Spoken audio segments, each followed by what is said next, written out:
Hey there boys and girls, Lucky here and welcome back to another episode of Noob the Pro, which should help you to get better at Counter-Strike Global Offensive. Today we're talking about roles. Are you a rifler or an AWPer, Entry-Fragger, in-game leader, supporter or lurk player?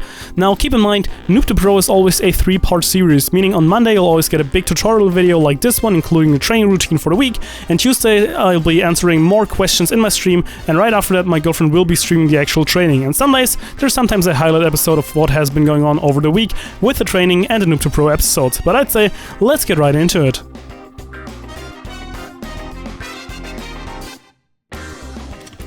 Alrighty, so before we get into the roles, I just want to let you guys know that there are no roles, and of course it's kind of confusing for some people, but you do never want to label yourself, for example, exclusively as an AWPer, as this guy, or just as a lurker as this guy.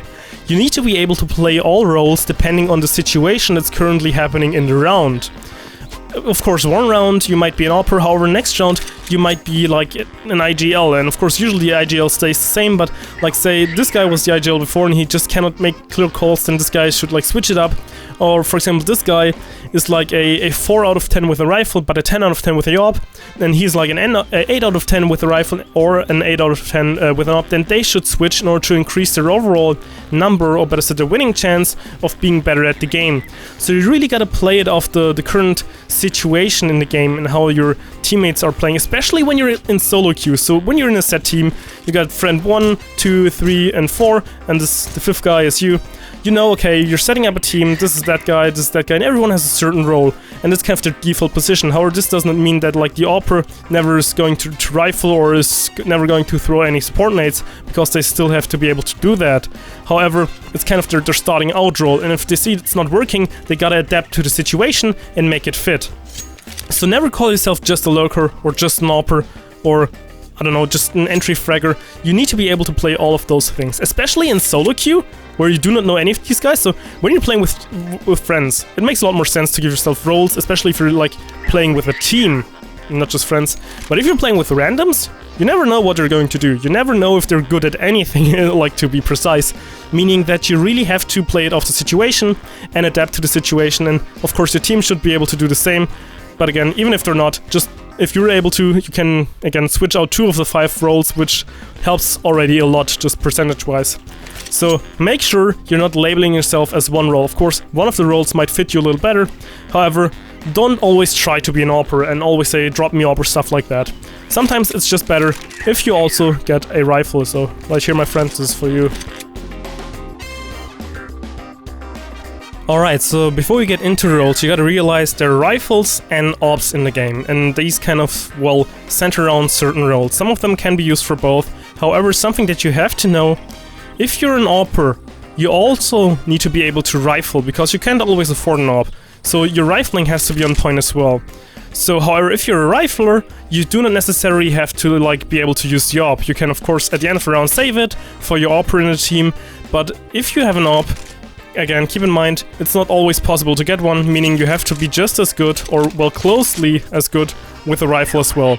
So you're never just a designated AWPer, you're always a rifler as well, just keeping that in mind. And of course, roles can kind of overlap sometimes. You can be an Entry-Fragger with a rifle, however, you can also be an Entry-Fragger with an AWP. Same goes for an IGL. It doesn't really, well, center itself around one weapon. There are a couple of roles that kind of do, but yeah, let's get right into it.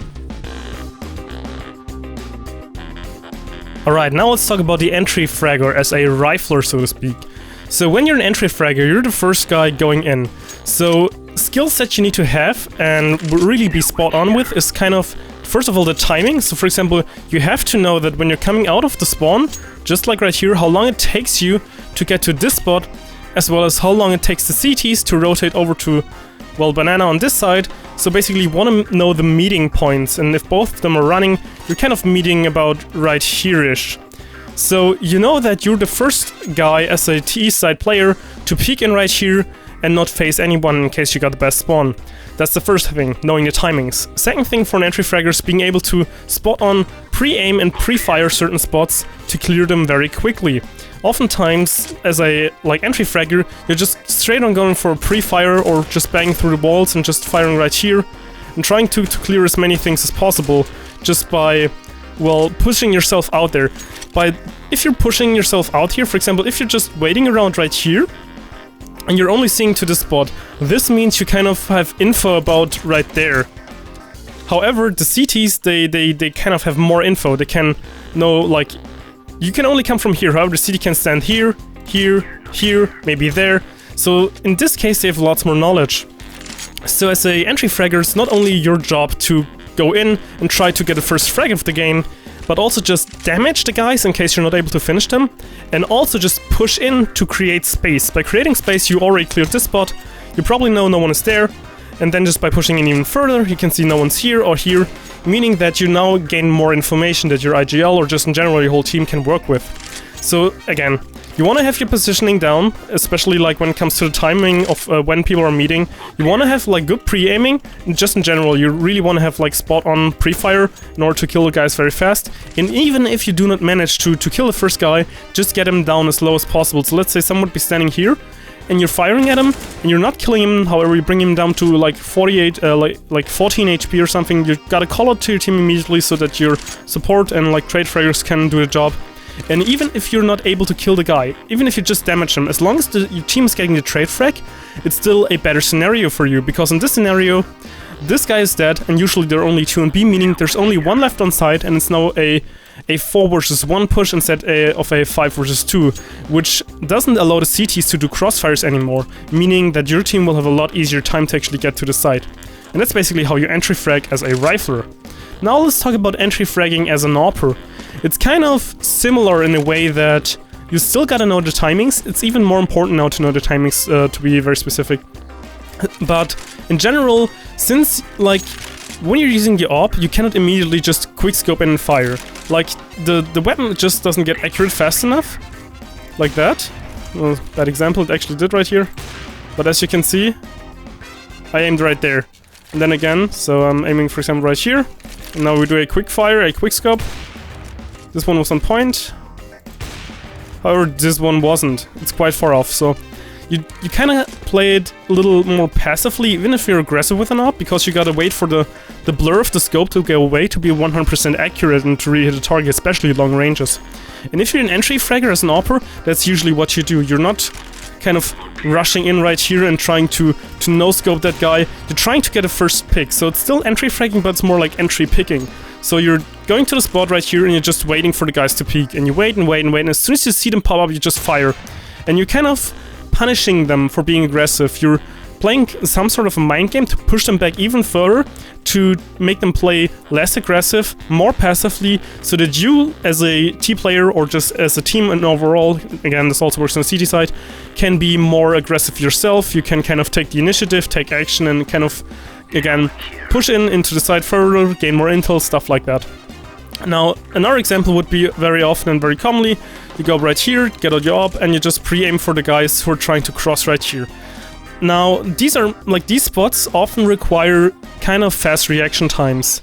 Like, the spot right there in Banana is a little bit more forgiving, but right here, since they only cross, you really gotta be spot on. So don't, like, aim right here in the middle. Go as much to the right as possible to give yourself enough time to kill the guys. It's a little bit of a different story, since right here they're not crossing, they try to peek you as well, so you can just set up for them, and they usually stand there, like, trying to peek you, so you can just fire them away. And this is, again, how you kind of entry frag as an AWPer. Again, I also linked 2 videos in the description down below. One of them would be how to entry frag as an AWP on pretty much every active duty map, and then just an overall general entry frag tutorial with rifles. But I'd say let's jump over to our next point. Alrighty, now let's talk about IGLs, or in-game leaders. So as I said before, it doesn't really matter what kind of gun you have as an in-game leader. Most often, however, the thing that you will be using, especially on the T side, is this thing. So as an IGL, you're either the bomb carrier, staying behind your team, so in this scenario kind of behind my team right here, and you kind of coordinate them. You calling the strat at the beginning of the round, you tell them, okay, we're trying to execute an A, so try to set up like this and that, and you just go in and try to make it work. However, as an IGL, you also have to have the ability to see, like, if you said, okay, 2 should go ult mid and 3 just push up normal mid, then you also have to see, like, if it's smoked off and you hear like many guys rotating over here, to make a good call to adjust to the situation, so that you then can call, okay, let's go B, but fake B, so they over-rotate back, and then let's go A again. And you also should, like, tell a guy to stay lurk in apps or something like that, so he can still gain information if they really did rotate off. Just stuff like that. You really gotta be able to, first of all, call the strat of the beginning of the round, call what kind of like the money situation would be for you or for the enemy team, and then you also gotta be able to adapt. And that's like your biggest thing that you really gotta know. Of course, you should be able to use a gun and kill the guys, but you're not an entry-fragger. Oftentimes IGLs can also be support players, but most of the time they really are kind of the brain behind it. Then again, if like an IGL would be an entry-fragger, he could still call the strat and like try to go in, maybe get a pick right here, get the guy, and then push in further, and then he gets picked, however the team trades, and then he's dead. And of course, as soon as he's dead, he can spectate through his teammates, meaning that he can kind of still organize them by looking through their eyes and telling them, okay, you should go there, you should get there, hold that angle and set up that crossfire. In that scenario, it could be sometimes even easier for an IGL to make those decisions, because he can directly see what his teammates are doing. So if we're checking like the minimap right here, you can see where I'm looking at by like showing the little white cone there. However, I cannot see where my team is like looking at most of the time, meaning that it's a lot easier when you're dead to properly coordinate them. Of course, you shouldn't try to die just to coordinate your team, but that's another handy like upside in case you were to die. But then again, that's only when you're kind of the entry-fragger IGL, which is kind of a rare thing, because usually the IGL has the bomb, he's the guy responsible for what to do during the round, late round, mid-round, pre-round, just all of that. So an IGL really has to have like lots of knowledge, he has to be prepared for many things and has to be able to adjust. It's usually the guy with like lots of experience, so he knows kind of what the enemy team is going to do and how to react to that. So yeah, that's basically how an IGL is being played. Alright, now let's talk about a support player. So as we can see, we got pretty much all of the grenades that we need right here. We got a Molotov, a smoke grenade, a flashbang. We also got like the HE grenade right here. So a support player is essentially the guy, well, supporting as it already says. But you are kind of more of a passive player, similar to the usual IGL. So you're the guy who's trying to pop flash his teammates. You're the guy who like is able to do all of the smokes, for example. If it's called by your IGL that you're going towards A, then you're the guy being able to, okay, I know how to smoke this off, you're just going right here. And of course this doesn't mean that you only should be doing that and that your teammates shouldn't be able to do that either. It's kind of like all at the same time, but you're the guy knowing all the smokes, being able to set it up, and then you're also the guy, for example, if your entry says, okay, I'm going in, you're the guy, then, okay, I'm pop flashing for you. And then you're just waiting for him, entry goes in, you're behind him and you're trying to trade frag for him in case he's not able to make it. Or just in general, if your entry is pushing in, trying to clear the corner, you're the guy setting up the crossfire for him and able to protect them. You're kind of just like, well, passive, I don't want to really call it passive. It's more passive than the other styles, but you're kind of the guy who's managing the team a little. Like, you're in the middle, you're kind of a non-star player, but you're one of the most important roles.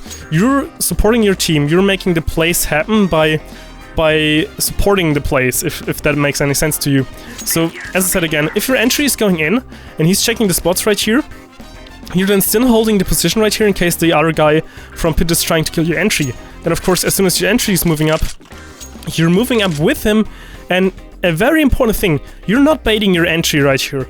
You're trying to support him, meaning that you'll flash for him in this direction, so he can get an easier time clearing onto the side like this, and then you again can like flash, for example, right here, to push him with him. So it's really, like, yeah, like the name said, you're being a support player, meaning that you're using most of the time your nades to the fullest extent, so oftentimes you might not go for an AK if it might be too expensive, so you might go for a Galil instead, as long as you're getting like all your grenades like this, because those are really valuable to you. And since you're the guy always setting up the crossfire for your like other mates, you really increase the chances just in general by having those kind of gunfight scenarios setting up, but also by using your utility to the best extent. You're also very often the guy who's buying the kit on CT side if no one else wants to, so just keeping that in mind as well. But yeah, that's basically the support player. Like, there's not much to talk about, you're just like the normal player kind of. You're kind of hidden in the shadows right here, not being like too flashy, too prestigious, but you're one of the most important, essential parts to the team in order to make the plays work, to make like to enhance the plays of your teammates. Even if your scoreboard doesn't look super awesome at the end of the round because you'll have like not a lot of kills, just the other kills you were unable to get your friendlies by throwing flashes for them and setting up crossfires for them is really like the thing that will set you apart in the long term. Okay, you guessed it, now we're talking about lurkers. So lurkers are probably my most hated role because, especially in solo queue, everyone is doing it wrong. So usually a lurker in a good lineup can be very helpful. But again, I will also link another video in the description down below that you can check out, and it's about like common lurker mistakes, and you should really, like, if you want to be a lurker, check out that and see what you're doing wrong, because most of the time lurkers, let's say your team is trying to get control over A side, so they're pushing on right here, they got an entry, but they're kind of just stalling right here because they cannot push up any further. Meanwhile, you as the cool lurker player are just sitting right here, waiting to get a couple of cheap kills. You can see how that's not really beneficial, because your team doesn't even have control over the side. So a lurker really only appears as soon as there's control over the site, or as I see, for example, control over the bomb, so that the enemy players have to come to you.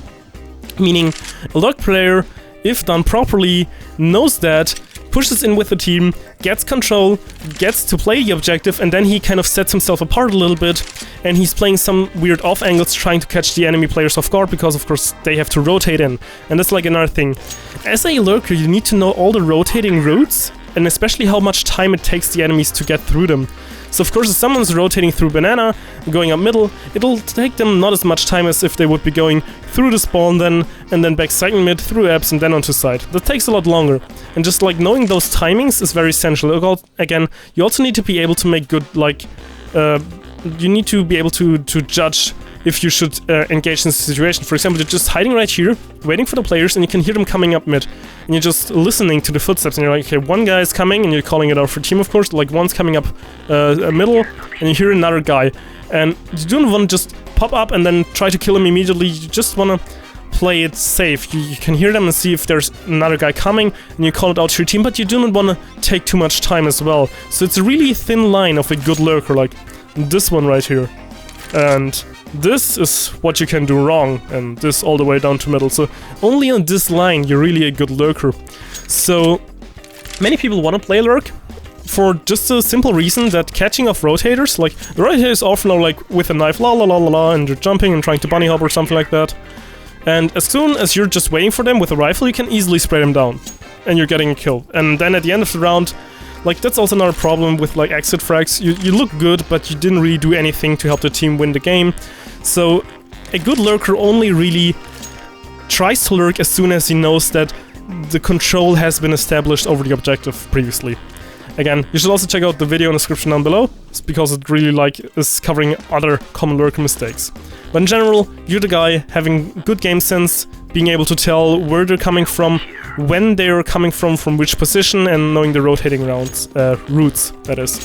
Yeah, that's pretty much it for the lurker. Alright, now so we're pretty much done with all the parts or all the roles that are there in CS, well, the common ones, and how you should be able to play them, and pretty much should be able to play all of them, and be able to adapt the situation or to switch up your role and not to label yourself as only one role. Now, for the practicing thing, you can really practice being like a certain position. Most of the things come over time by playing with different things, and you just want to try to be able to do all of them. And of course, the training that we're doing right now and have been doing for the past couple of weeks is basically including all of that. So once again, you're just doing the training, and you also especially want to play more matchmaking, because the more you're playing in matchmaking, you're working on your experience. So in this guy's mind, he knows, okay, they're always rotating from here, or he knows, okay, I know these good like smoke grenade spots, stuff like that. So really just knowing these kind of things and gaining experience with the game is really helping you out a lot. So make sure to play more matchmaking to build up your experience more, because if you're doing only the train with deathmatch and like headshotting here and killing the flower pot right there, you'll get better mechanically at stutter stepping and firing and stuff like that. However, your game sense, as we talked about in the last episode, is still lacking, so only by really playing you can achieve more with that. So make sure to practice that, play more, and that should already help you out. But yeah, I think it's all for now. I hope you enjoyed the video, and LuckySkillFaker out.